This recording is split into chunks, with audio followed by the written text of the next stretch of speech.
Buckle up, because this hearing spins out faster than you can say probation violation.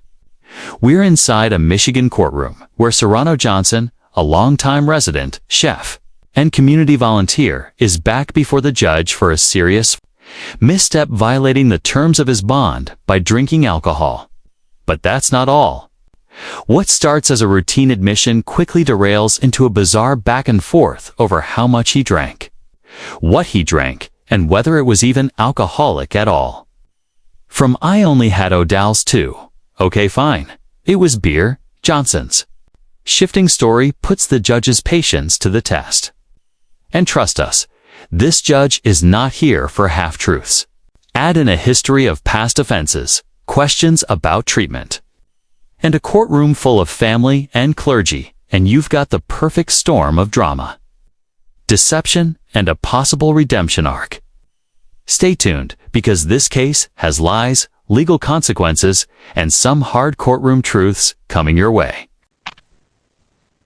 So my only question is, does your client wish to stick to that story, or does he wish to tell me the truth? I believe that he would not be sticking to that story, that he would be stating that he consumed beer. That's correct, Your Honor. And why'd you tell everybody O'Doul? I had O'Doul's first, but I needed beer. You had O'Doul? Yeah. I don't look like what I'm going through. No. Hey, I had O'Doul's. Are you I had to tell me that? So did you tell them that? Yes. That you had O'Doul's first and then had beer? Maybe I omitted the beers, but yes. What? I omitted the beer. Oh. And there it is, the moment where the whole story cracks wide open. Johnson finally admits he omitted the beers. Not a mistake, not a mix-up, but a conscious choice to mislead everyone about what he drank. And the judge wastes no time calling it out. This wasn't just a small lit, it was a calculated dodge that insulted the court's intelligence. She even breaks down the math to show just how impossible his claim was, saying he would have needed to chug 25 O'Dow's without a bathroom break to reach his alcohol level. That's not just unbelievably, it's absurd. And when you try to finesse your way through the system with bad math and worse lies, you're not just breaking bond, you're breaking trust. What would you have done in Johnson's shoes? Come clean or double down on the deception. Bond condition. Indeed.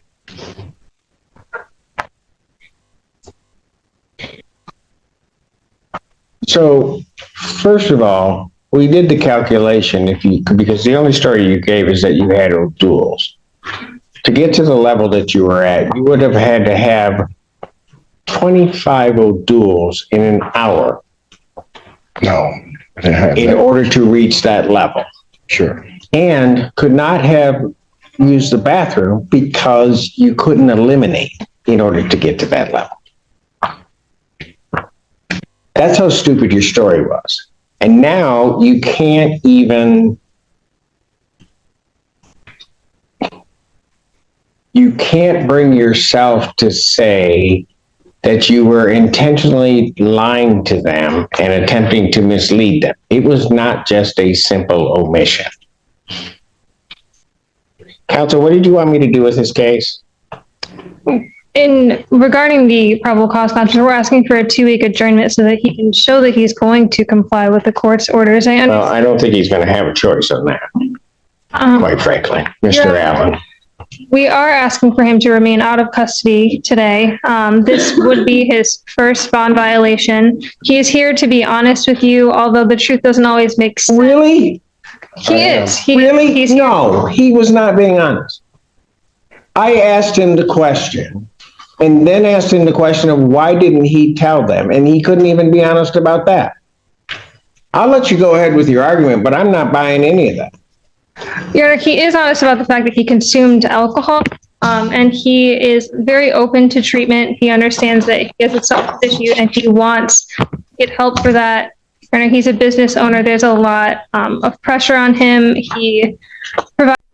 This part is where the defense team tries to pivot, hard turning the spotlight away from the lie and onto Johnson's humanity.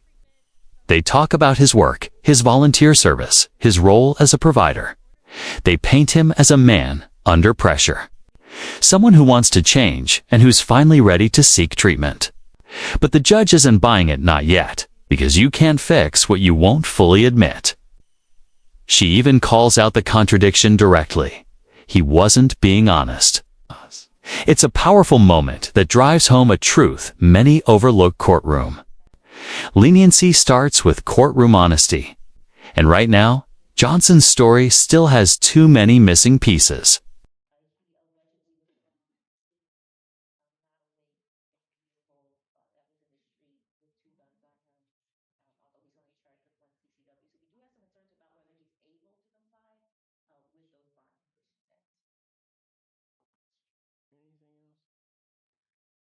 I just think that he would have a better opportunity to get the treatment and help that he needs out of custody. He first has to admit that he has a problem. The way that he does admit that is he stops lying. Defendant's bond at this time is revoked. Defendant's remanded. Well, what are we going to be doing with the case first? I got your green sheet. I forgot to give it to you. You're asking for an adjournment of the proper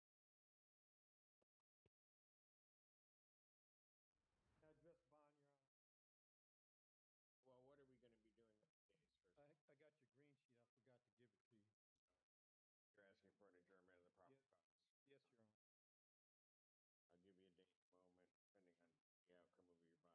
provided the court with a letter from Second Baptist Church, Reverend George Waddles. The pastor is present here in court today, along with I do see. my client's Hello, family. Pastor. Go ahead. If released, he would live at Apartment 1 in Ypsilanti. By profession, he's a chef. He's been a resident of Michigan approximately 20 years. Like I said, he attends Second Baptist Church. He also volunteers at Hope House.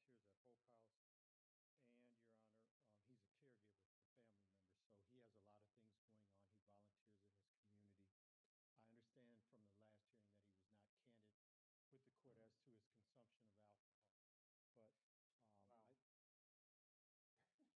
from the last hearing that he was not candid with the court as to his consumption of alcohol.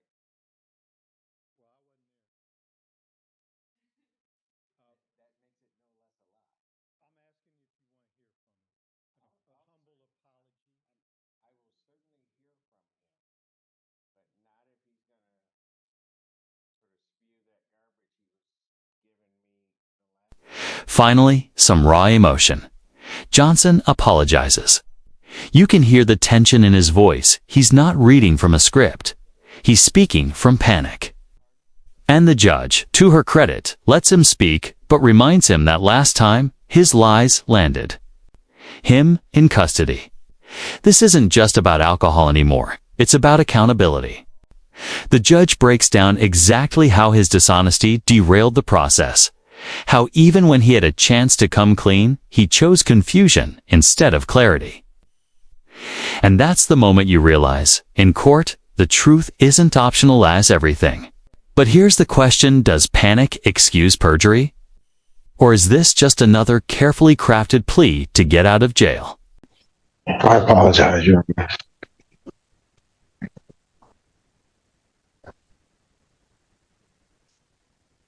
So on the date that you drank, what happened? What was the trigger? What made you drink? Working on somebody's funeral arrangements and drink a couple beers, drink a few beers. Okay, so did you have any O'Douls At first, but at first? Okay. How many O'Douls did you have? 6. 6. And then you had how many? Labatt's about 4. 4. Sure. Okay. Now you know that's different than what you told me. I was trying to tell you, but you told Mr. Allen You were trying to tell me what? nothing. That's what I No, said. no, no, no, no. Let me tell you what you said, because I remember it very clearly. You told me that you had 6 O'Douls. I told you to get to the levels that you were, if you were just drinking O'Douls, because you were insistent on that, you would have had to have a little over a case of O'Douls. Remember that? Yes. Then, at that point, you realized, well, he looks stupid, but he's not. And then you started telling me that you had 2 beers. Remember that? What? Yes, Your Honor.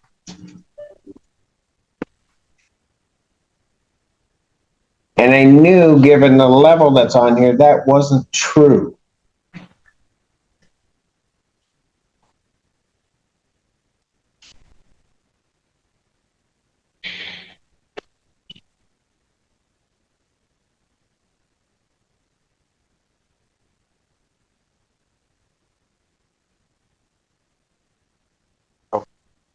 Now, the other things that you told me was that you were in treatment.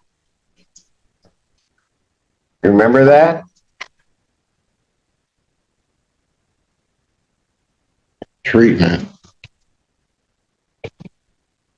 He's trying to go to treatment. Well, okay. Yes. I'm just trying to. I don't understand the question. You said it to me. He said at the Did last. you or did you not tell me that you were I wasn't in there. treatment or had started treatment? We were looking for a place to go to treatment. That's where we're starting. We're trying to go. Yes. My insurance is different.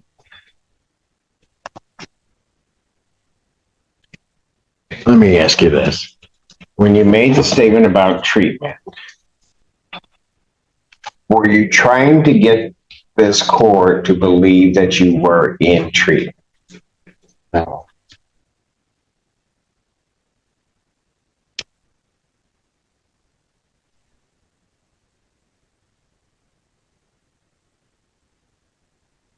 You're saying no? Your Honor, I just think that he would have a better opportunity to get the treatment and help that he needs out of custody. He first has to admit that he has a problem. Self-incriminate myself. I don't know what you want me to tell You you. don't want to self-incriminate yourself? Already done. So see, okay. And I know you know this, but I'm just going to remind you. That's what happens when you lie. And I apologize.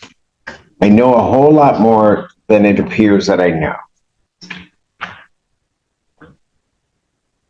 And the moment you told the people at Community Corrections about O'Douls, I knew you were lying.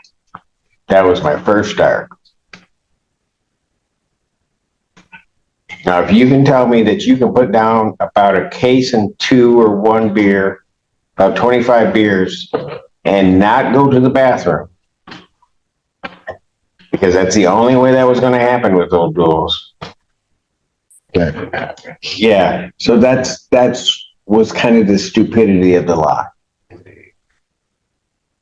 And then it just got worse for me. And then as it got worse, then you ended up going to jail. I get it. Oh, I get it. So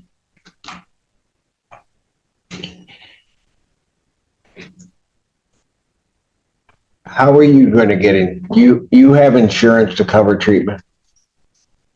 We're working on that. We just changed insurance. So it's not clear about. His family's here, Your Honor. They're Oh, I working it know out. they're here, but you told me, Mr. Brown, at the bench that he's got insurance that will cover his insurance. And I'm just asking, will his insurance cover treatment? We're working on that now to get a definite. Yes, it will cover some sort of treatment. Yeah.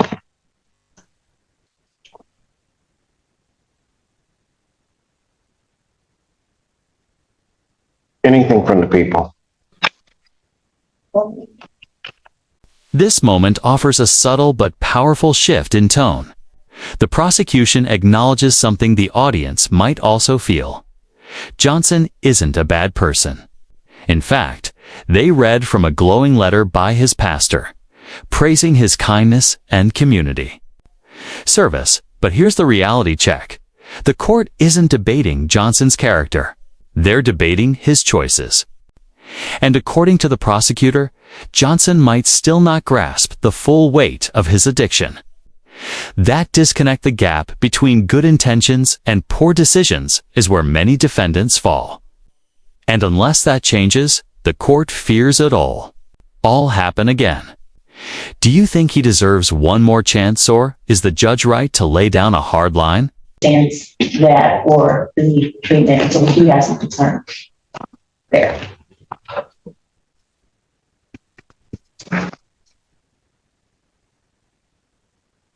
Anything else, Mr. Brown? No, Your Honor.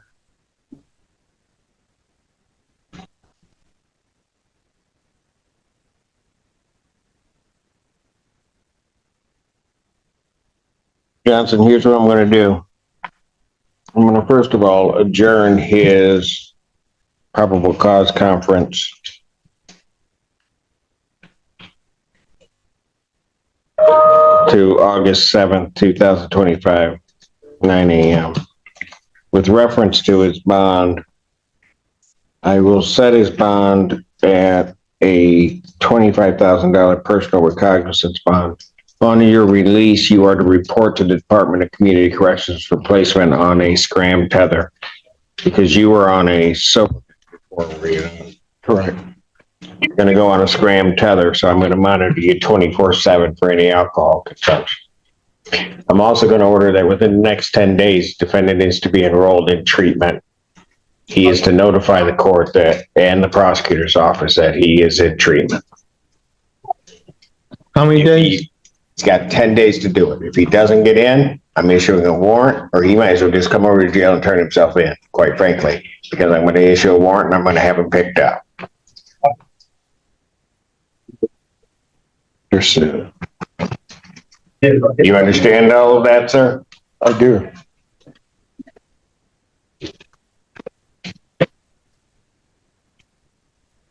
Thank you. Thank you, Your Honor.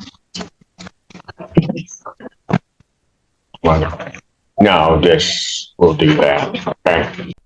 And just like that, the verdict comes down. Johnson's bond is reset at $25,000 PR, but with strict conditions. SCRAM tethered to monitor alcohol 24/7 and mandatory enrollment in treatment within 10 days. Or else, it's back to jail. This wasn't just a slap on the wrist, it was a clear message from the court. Honesty is non-negotiable, and recovery only begins with responsibility. From wild claims about O'Dowell's two heartfelt pleas from his pastor, Johnson's story reminds us that in the courtroom, second chances are not given. If you found this case as shocking as we did, make sure to hit that like button, share your thoughts in the comments, and don't forget to subscribe for more jaw-dropping courtroom breakdowns.